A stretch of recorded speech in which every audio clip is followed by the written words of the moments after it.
दोस्तों नमस्कार। आप सभी का हमारे यूट्यूब चैनल में फिर से स्वागत है। तो सबसे पहले जैसा कि हम भगवान को याद करते हैं, हे प्रभु आज के इस दिन के लिए धन्यवाद। आज का ये दिन मेरे लिए है और मैं आज का ये दिन पूरी ऊर्जा के साथ अपने कार्य पर लगाऊँगा। अपने माता-पिता का स्मरण करें, उनका आशीर्वाद लेवें और अपने गुरुजनों को याद करें, उनका आशीर्वाद लेवें। आज के दिन के लिए धन्यवाद। तो दोस्तों जैसा कि हम बुक पढ़ रहे हैं चिंता छोड़ो सुख से जियो, जो कि डेल कार्नेगी के द्वारा लिखी गई है। तो आज हमारा चैप्टर 10 है और जिसका टॉपिक है चिंता पर लगाएं स्टॉप लॉस। तो दोस्तों चलिए आगे बढ़ते हैं।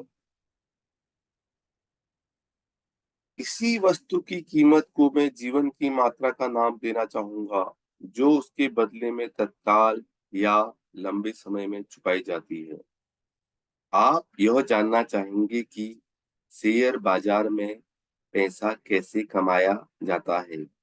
आपके अलावा 10 लाख लोग और होंगे जो यह जानना चाहेंगे, और अगर मुझे इसका जवाब मालूम होता तो इस पुस्तक की कीमत $10,000 होती। बहरहाल मैं आपको एक ऐसी तकनीक बताने जा रहा हूँ जिसका प्रयोग बहुत से सफल शेयर बाजार विशेषज्ञ करते हैं।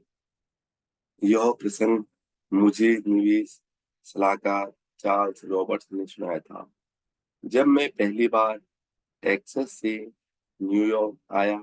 तो मेरे पास अपने दोस्तों के $20,000 थे, जो उन्होंने मुझे शेयर बाजार में निवेश के लिए दिए थे। मैं सोचता था मुझे शेयर बाजार की अच्छी समझ थी, परंतु मैंने अपनी सारी पूंजी गंवा दी। यह सच है कि मुझे कुछ सौदों में फायदा हुआ था, पर अंततः मेरी सारी पूंजी चली गई। मुझे पैसे डूबने का उतना अफसोस नहीं था जितना इस बात का था कि यह मेरे दोस्तों का पैसा था। हालांकि वे इतने अमीर थे कि उन्हें इससे कोई खास फर्क नहीं पड़ने वाला था।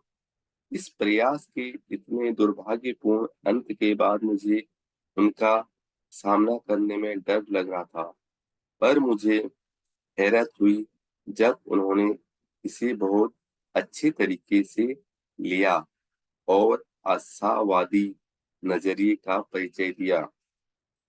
मैं जान गया कि शेयर बाजार में सफल होने के लिए मैं अंधेरे में तीर चला रहा था और अपनी किस्मत तथा दूसरों की सलाह के भरोसे चल रहा था।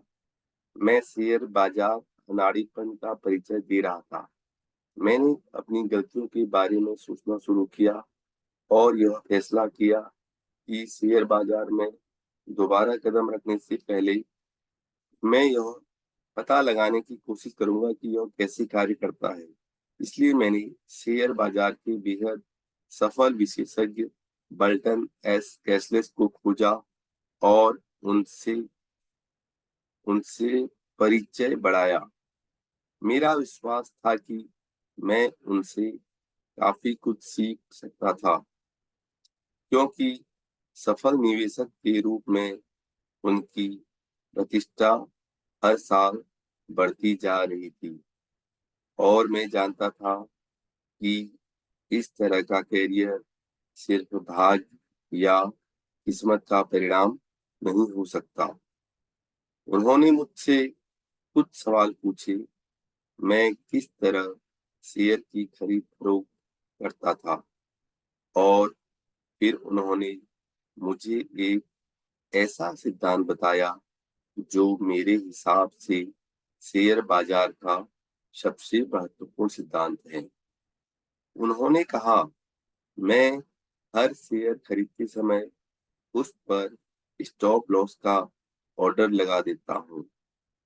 मान लीजिए मैं किसी शेयर को $50 में खरीदता हूँ तो मैं उस पर $45 का स्टॉप लॉस लगा देता हूँ। यानी अगर उस शेयर का भाव $45 तक गिर जाएगा तो वह अपने आप बिक जाएगा और इस तरह उस सौदे में मुझे सिर्फ $5 का ही नुकसान होगा। अगर आपने समझदारी से किसी शेयर का चुनाव किया है तो आपको औसतन 10, 25 या $50 का फायदा हो सकता है। पर क्योंकि आपने अपने नुकसान को $5 तक ही सीमित कर लिया है, इसलिए अगर आप आधे से ज्यादा बार भी घाटा उठाते हैं तो भी आप ढेर सारा पैसा कमा सकते हैं। मैंने इस सिद्धांत पर तत्काल अमल किया और मैं तब से इसका लगातार प्रयोग कर रहा हूँ। इसने मेरे और मेरे ग्राहकों के हजारों डॉलर बचाए हैं। कुछ समय बाद मैंने महसूस किया कि स्टॉप लॉस का यह सिद्धांत केवल शेयर बाजार में ही नहीं, जीवन के दूसरे क्षेत्रों में भी उपयोगी है। मैंने आर्थिक समस्याओं के अलावा दूसरी समस्याओं पर भी स्टॉप लॉस लगाना शुरू कर दिया। मैंने हर तरह की परेशानी और द्वेष पर स्टॉप लॉस ऑर्डर लगाई। उसने जादू की तरह असर दिखाया। उदाहरण के तौर पर मैं अक्सर ऐसे दोस्त के साथ लंच लेता था जो शायद ही कभी वक्त पर आता हो। पहले तो मैं आधे घंटे तक उबलते हुए उसका इंतजार करता था और तब जाकर वो आता था। आखिरकार मैंने उससे बताया कि मैंने उसके इंतजार करने पर स्टॉप लॉस लगा दिया है। मैंने उससे कहा, तुम्हारे इंतजार का मेरा स्टॉप लॉस पूरे 10 मिनट है। अगर तुम 10 मिनट से ज्यादा देर से आओगे तो हमारा लंच गया भाड़ में। मैं उठकर चल दूंगा। काश मैंने ऐसा बरसों पहले किया होता। काश मैंने अपनी अधीरता, अपने स्वभाव, खुद को साबित करने की अपनी इच्छा, अपने अफसोसों और अपने मानसिक तथा भावनात्मक तनाव पर बरसों पहले स्टॉप लॉस का ऑर्डर लगाया होता। मुझे इतनी बुद्धि क्यों नहीं आई? मैं हर उस स्थिति का विश्लेषण कर पाता जिससे मेरी मानसिक शांति भंग होने का खतरा था और फिर खुद से कहता, देखो डेल कार्नेगी, इस परिस्थिति में सिर्फ इतनी ही चिंता करनी चाहिए, इससे ज्यादा नहीं। मैंने ऐसा क्यों नहीं किया? बहरहाल मैं आपको कम से कम एक अवसर पर तो थोड़ी बुद्धिमानी का श्रेय देना चाहूंगा और यह एक गंभीर अवसर था। मेरे जीवन में एक संकट की स्थिति थी जब मैं खड़ा खड़ा अपने सपनों, भविष्य की योजनाओं और कई सालों की मेहनत को चौपट होते हुए देख रहा था। हुआ यह था कि जब मैं 30 साल से कुछ अधिक का था तो मैंने उपन्यास लिखने में जीवन समर्पित करने का फैसला किया। मैं दूसरा फ्रैंक नॉरिस या जैक लंदन या थॉमस हॉल्डी बनने जा रहा था। मैं इसे लेकर इतना गंभीर था कि मैंने यूरोप में 2 साल बिताए जहां मैं प्रथम विश्व युद्ध के बाद के सस्ते युग में कुछ डॉलरों में ही रह सकता था। मैंने वहां 2 साल बिताए और अपना महान ग्रंथ लिखा जिसका नाम रखा द ब्लिजार्ड, बर्फीला तूफान। इसका शीर्षक बहुत ही स्वाभाविक था क्योंकि प्रकाशकों ने उसे उतने ही ठंडे तरीके से लिया जिस तरह से डकोटा के मैदानों में आने वाले बर्फीले तूफान को लिया जाता। जब मेरे साहित्यिक एजेंट ने मुझे बताया कि इस उपन्यास में दम नहीं था और मुझ में उपन्यास लेखन की कोई प्रतिभा, कोई कला नहीं थी, तो मेरे दिल की धड़कन जैसे थम गई। मैं उसके ऑफिस से बाहर निकलते समय सदमे में था। अगर किसी ने मेरे सिर पर एक मुदगर मार दिया होता तो भी मेरा हाल इससे बुरा नहीं होता। मैंने महसूस किया कि मैं जिंदगी के दोराहे पर खड़ा था और मुझे एक बेहद महत्वपूर्ण निर्णय लेना था। मुझे क्या करना चाहिए? मुझे कौन-सा रास्ता चुनना चाहिए? कई सप्ताह गुजरने के बाद ही मैं सदमे की हालत से बाहर आ गया। उस समय तक मैंने यह वाक्यांश नहीं सुना था, अपनी चिंता पर स्टॉप लॉस लगा दें। परंतु अब मैं जब पीछे मुड़कर देखता हूँ, तो महसूस कर सकता हूँ कि मैंने यही किया था। मैंने उस उपन्यास पर खून-पसीना बहाने वाले 2 सालों को अपने जीवन से अलग कर दिया। उसे एक अच्छा प्रयोग माना, क्योंकि वह इससे अधिक कुछ नहीं था। और इसके बाद मैं आगे बढ़ गया।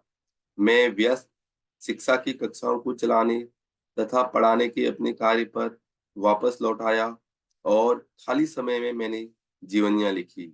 जीवनियाँ और नॉन फ़िक्शन पुस्तकें। जिस तरह की पुस्तक आप अभी पढ़ रहे हैं, क्या मैं खुश हूँ कि मैंने वो फैसला किया? खुश। हर बार जब मैं इस बारे में सोचता हूँ, तो मुझे लगता है कि खुशी के मारे सड़क पर नाचने लगूँ। मैं ईमानदारी से कह सकता हूँ कि मैंने तब से 1 दिन या 1 घंटा भी कभी इस बात पर अफ़सोस करते हुए नहीं गुज़ारा कि मैं दूसरा थॉमस हार्डी नहीं बन पाया। 1 सदी पहले एक रात जब उल्लू वाल्डेन के तालाब के किनारे जंगलों में चीख रहा था, तो हेनरी थोरो ने कलम शाही में डुबोकर अपनी डायरी में लिखा, किसी वस्तु की कीमत को मैं जीवन की मात्रा का नाम देना चाहूँगा, जो उसके बदले में तत्काल या लंबे समय में चुकाई जाती हैं। इसे दूसरे तरीके से कहें, जब हम जीवन के संदर्भ में किसी वस्तु की कीमत ज़रूरत से ज़्यादा चुकाते हैं, तो हम मूर्ख होते हैं। परंतु गिलबर्ट और सुल्लीवन ने ठीक यही किया। वे जानते थे कि खुशनुमा शब्दों और कर्णप्रिय संगीत की रचना कैसे की जाती है। परंतु दुःख की बात यह है कि वे यह नहीं जानते थे कि अपने जीवन को खुशियों से कैसे भरा जाए। उन्होंने कई बहुत अच्छे ओपेरा रचे, जिन्होंने पूरी दुनिया को आनंदित किया। पेशेंस, पाइनाफोर, द मिकाडो, परंतु वे अपने गुस्से पर काबू नहीं रख पाए। उन्होंने कई साल कड़वाहट में गुजारे और इसका कारण था एक गलीचे की कीमत।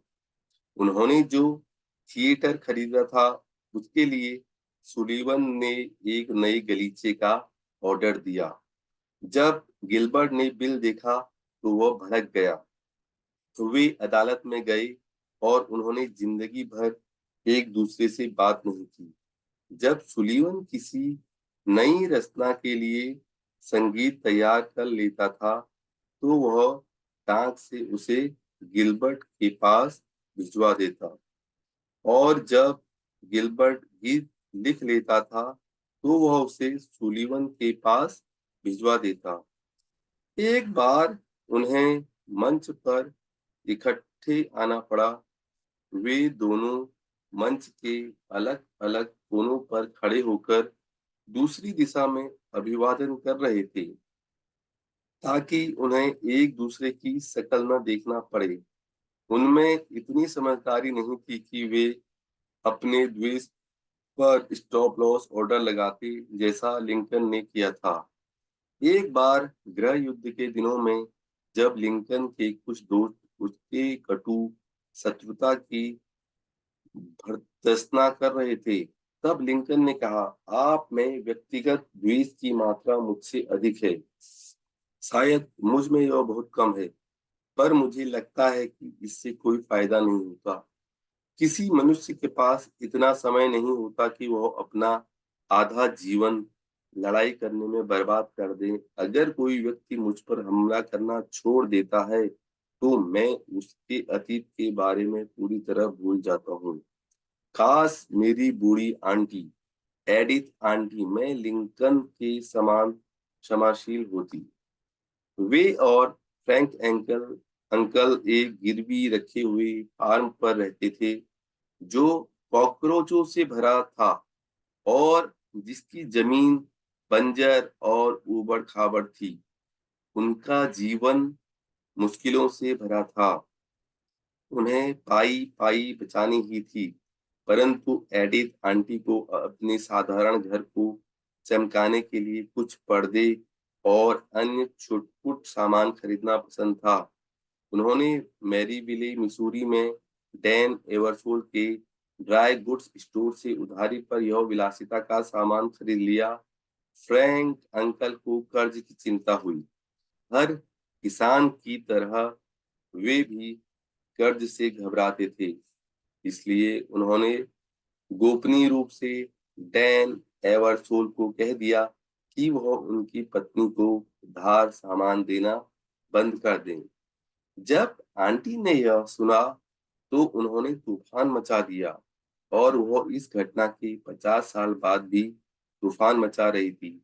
मैंने यह कहानी कहते सुना है, एक बार नहीं बल्कि कई बार। आखिरी बार जब मैंने उन्हें ऐसा करते देखा तो उनकी उम्र 70 से अधिक थी।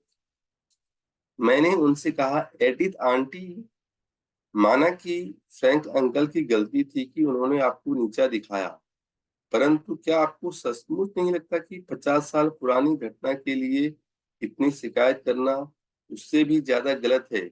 वैसे भी यह बता दूं कि उन्होंने मेरी बात को अनसुना कर दिया। एडिथ आंटी ने अपने दिमाग में नफरत और कटु स्मृतियों का जो पेड़ लगाया था, वो अब इतना फैल चुका था कि इससे उनके मन की शांति समाप्त हो गई।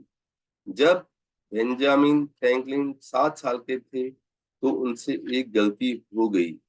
यह गलती उन्हें 70 साल तक याद रही। 7 साल की उम्र में एक सीटी पर उनका दिल आ गया। वह इसी लेकर इतने रोमांचित थे कि जब वे खिलौने की दुकान में घुसे तो उन्होंने अपनी जेब के सारे सिक्के काउंटर पर रख दिए और बिना कीमत पूछे सीटी देने को कहा। उन्होंने इस घटना के 70 साल बाद अपने मित्र को पत्र लिखा। फिर मैं घर आया और खुशी-खुशी पूरे घर में सीटी बिछाता रहा। परंतु जब उनके भाई-बहनों को पता चला कि उन्होंने सीटी की जरूरत से ज्यादा कीमत दे दी थी, तो उन्होंने उनकी बहुत हंसी उड़ाई और जैसा उन्होंने कहा, मैं चिढ़कर रोने लगा। सालों बाद जब फ्रैंकलिन विश्व युद्ध राजनेता और फ्रांस के राजदूत बन गए, तब वे यह भी नहीं भूले कि सिटी की ज्यादा कीमत चुकाने के कारण उन्हें दुख ज्यादा हुआ और सिटी से हासिल सुख अपेक्षाकृत कम था। परंतु इस घटना ने फ्रैंकलिन को जो सबक सिखाया था, वह अंत में बहुत सस्ता था। उन्होंने कहा, जब मैं बड़ा हुआ और मैंने दुनियादारी देखी तो लोगों के कार्य देखकर मैं इस नतीजे पर पहुंचा कि बहुत सारे लोग अपनी सिटी की बहुत ज्यादा कीमत चुकाते हैं। संक्षेप में मुझे लगता है कि लोगों की अधिकांश दुखों का कारण यह है कि वे चीजों की कीमत के बारे में गलत अनुमान लगा लेते हैं और यही वजह है कि वे अपनी सिटियों की जरूरत से ज्यादा कीमत चुकाते हैं। गिलबर्ट और सुलिवन ने अपनी सिटी की जरूरत से ज्यादा कीमत चुकाई। यही एडिथ आंटी ने किया, यही डेल कार्नेगी ने किया कई बार, और यही अमर लियो टॉल्स्टॉय ने किया, जिन्होंने दुनिया के दो महानतम उपन्यास वॉर एंड पीस और अन्ना कैरेनिना लिखे हैं। एनसाइक्लोपीडिया ब्रिटेनिका के अनुसार टॉलस्टॉय अपनी जीवन के आखिरी 20 सालों में सारी दुनिया में शायद सबसे सम्मानित व्यक्ति थे। 1890 से 1910 तक असंख्य प्रशंसकों की भीड़ उनके घर की तीर्थ यात्रा करने जाती थी ताकि वे उनके चेहरे की झलक देख सकें, उनकी आवाज सुन सकें या उनके कपड़ों को छू सकें। उनके मुंह से निकला था हर वाक्य नोटबुक में लिखा जाता था, मानो वह कोई दिव्य कथन हो। लेकिन जब जीने की बात आती थी, सामान्य जीवन जीने की, तो टॉलस्टॉय में 70 साल की उम्र में उससे भी कम बुद्धि थी, जितनी की फ्रैंकलिन में 7 साल की उम्र में थी। उनमें बिल्कुल भी बुद्धि नहीं थी। मेरे कहने का मतलब यह है, टॉलस्टॉय ने एक ऐसी लड़की से शादी की जिससे वे बहुत प्यार करते थे। दरअसल वे इकट्ठे इतने ज्यादा खुश थे कि दोनों अपने घुटनों के बल बैठ कर भगवान को धन्यवाद देते थे कि वह उन्हें इसी तरह के अमिट स्वर्गीय प्रेम के माहौल में रहने दें। परंतु जिस लड़की से टॉलस्टॉय की शादी हुई, वो ईर्ष्यालु स्वभाव की थी। वो एक किसान का वेश बनाकर उनकी जासूसी किया करती थी। यहाँ तक कि जंगलों में भी उनमें भयानक लड़ाइयाँ होती थी। वो अपने बच्चों तक से इतनी ईर्ष्या करती थी कि एक बार तो उसने बंदूक उठा ली और अपनी बेटी की तस्वीर में गोली मारकर शहीद कर दिया। यही नहीं, उसने अपने होठों पर अफीम की बोतल लगाकर फर्श पर लोट लगाई और आत्महत्या करने की धमकी दी। जबकि बच्चे कमरे के कोने में सहमे से खड़े होकर आतंक में चीखते रहे। और टॉलस्टॉय ने क्या किया? अगर वे आवेश में आकर फर्नीचर तोड़ देते, तो उन्हें दोष नहीं देता। उनका गुस्सा होना स्वाभाविक था, परंतु उन्होंने इससे भी बुरा कार्य किया। उन्होंने एक प्राइवेट डायरी लिखी। हाँ, एक डायरी जिसमें सारा कसूर अपनी पत्नी के मत्थे मढ़ दिया। वह डायरी उनकी चिट्ठी थी। वे यह सुनिश्चित कर लेना चाहते थे कि भावी पीढ़ियां उन्हें दोषी न माने और उनकी पत्नी को ही कसूरवार माने। और उनके जवाब में उनकी पत्नी ने क्या किया? और क्या उसने यह डायरी फाड़ कर जला दी? इसके बाद उसने अपनी डायरी लिखी और उसमें यह बताया कि टॉलस्टॉय ही विलेन थे। उसने एक उपन्यास भी लिखा जिसका शीर्षक था गलती किसकी। इस उपन्यास में टॉलस्टॉय की पत्नी ने यह साबित किया कि उनके पति घरेलू जल्लाद हैं और वह बलि की वेदी। और इससे क्या फायदा हुआ? कुछ भी नहीं। इन दोनों ने अपने इकलौते घर को एक पागल खाने में क्यों बदल दिया? जैसा टॉलस्टॉय ने खुद कहा था, जाहिर है इसके कई कारण थे। इसमें से एक कारण था आपको और मुझे प्रभावित करने की प्रबल इच्छा। हाँ, हम ही वो भावी पीढ़ी हैं जिसकी राय के बारे में वह इतने चिंतित थे। क्या हमें इस बात से ज़रा भी फ़र्क पड़ता है कि दोनों में से कौन गलत था? नहीं। हम अपनी खुद की समस्याओं में इतने ज़्यादा उलझे हुए हैं कि हमें टॉलस्टॉय के बारे में चिंता करने के लिए 1 मिनट बर्बाद करने की भी फुर्सत नहीं है। 2 दुखी लोगों ने अपनी सिटी की कितनी ज़्यादा कीमत चुकाई। 50 साल तक उन्होंने अपने जीवन को नरक बनाए रखा, सिर्फ इसलिए क्योंकि दोनों में किसी में यह कहने की समझदारी नहीं थी, रुक जाओ, क्योंकि दोनों में से किसी में मूल्यों का पर्याप्त ज्ञान नहीं था, ताकि वे कह सकें, हम इस चीज़ पर तत्काल स्टॉप लॉस ऑर्डर लगा देते हैं। हम अपना जीवन बर्बाद कर रहे हैं, अब हमें बस करना चाहिए। हाँ, मेरा सचमुच विश्वास है कि सच्ची मानसिक शांति के महानतम रहस्यों में से एक है मूल्यों का अच्छा एहसास। और मेरा विश्वास है कि हम अपनी 50% चिंताओं का अंत तुरंत कर सकते हैं, बशर्ते हम एक तरह का निजी स्वर्णिम पैमाना विकसित कर लें कि हमारे जीवन के संदर्भ में चीज़ों का मूल्य क्या है। इससे पहले कि चिंता आपको समाप्त कर दे, चिंता को समाप्त करने का 5वां नियम है, जब भी हम किसी चीज़ के बारे में ज़रूरत से ज़्यादा चिंता करें और हमें लगे कि हमारा जीवन बर्बाद हो रहा है, तो हम खुद से 3 सवाल पूछें। जिस चीज़ की मैं इतनी चिंता कर रहा हूँ, वह मेरे जीवन में सचमुच कितनी महत्वपूर्ण है? मैं इस चिंता के किस बिंदु पर स्टॉप लॉस लगाऊँ और उसके बाद इसे भूल जाऊँ? इस सिटी को मैं ठीक-ठीक कितनी कीमत चुकाऊँ? कहीं मैंने पहले ही इसकी ज़रूरत से ज़्यादा कीमत तो नहीं दे दी है। तो दोस्तों, इसी के साथ चैप्टर 10 समाप्त होता है। तो आई होप कि आपको हमारे ये चैप्टर पसंद आ रहे होंगे। दोस्तों, अगर पसंद आ रहे हैं तो प्लीज़ लाइक कीजिए, शेयर कीजिए, सब्सक्राइब कीजिए। आपका ये मोटिवेशन मुझे बुक रीडिंग में बहुत ही प्रोत्साहन देता है। तो चलिए, आज के लिए बाय-बाय। Thank you.